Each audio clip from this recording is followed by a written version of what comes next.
দুর্নীতি হচ্ছে, jail killing হচ্ছে, নানা ধরনের অপরাধ হচ্ছে, সরকারের অনেক ব্যর্থতা রয়েছে। এসব নিয়ে তো আলোচনা এবং সমালোচনা দুটোই করতে হবে। এটাই একটা গণতান্ত্রিক দেশের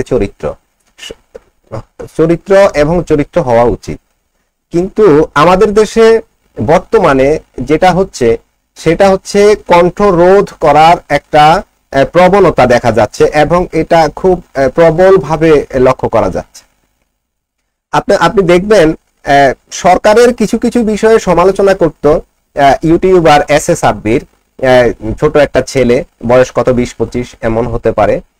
ছেলেটার শুধু কি কন্টেন্ট ক্রিয়েট করে এবং সরকারের ত্রুটি বিচ্যুতিগুলো সে তুলে ধরে, শুধু এটাই।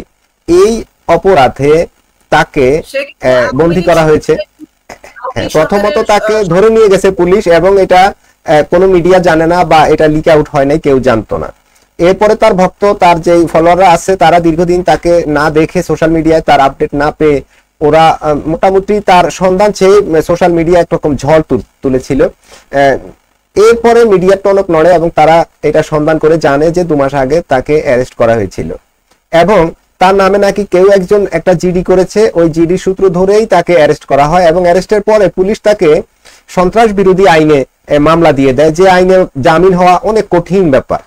এই আইন দিয়ে যে কোনো লোককে 10-15 বছর পর্যন্ত কিন্তু জেলে আটকে রাখা যায়, এমন একটা কঠিন আইন, বাজে একটা আইন। তো ওই নিরীহ ছেলেটাকে ওই আইনে ফাঁসিয়ে দিয়ে জেলে ঢুকিয়ে দিয়েছে। এরপর যখন মিডিয়া এই নিয়ে অনেক কথাবার্তা হলো, গত জুনের 18 তারিখে ওই ছেলেটার জামিন মঞ্জুর হয়েছিল। এরপরে আবার 18 তারিখে জেল গেটে তাকে আর ছেড়ে না দিয়ে তাকে জেল গেটেই একটা হত্যা মামলায় তাকে গ্রেপ্তার দেখিয়ে তাকে আবার জেলে ঢুকিয়ে দেওয়া হয়েছে। এই যে মানে কণ্ঠরোধ করার একটা প্রবণতা, তো কেউ তো কথা বলতে পারবে না। এই যে আমরা কথা বলছি, আমরা তো চরম রিস্ক নিয়েই কথা বলছি। এত গ্যারান্টি নাই যে কোনো মুহূর্তে যে আপনি আমি আমরা তো কেউ নিরাপদ না। তারপর তো দেশের জন্য, জাতির জন্য, দেশের স্বার্থে আমাদেরকে তো কথা বলতেই হবে। আমরা তো জেল পুলিশকে ভয় পেলে তো হবে না। এই হলো ব্যাপার। আরেকটা বিষয় হচ্ছে, আরেকটা প্রসঙ্গে বলি, সোশ্যাল মিডিয়ায় বেশ ইউটিউব, ফেসবুক সহ বিভিন্ন মিডিয়ায় প্রচুর কথা বলেন এই professor doctor Kalimullah sir, Nazmul Hasan Kalimullah.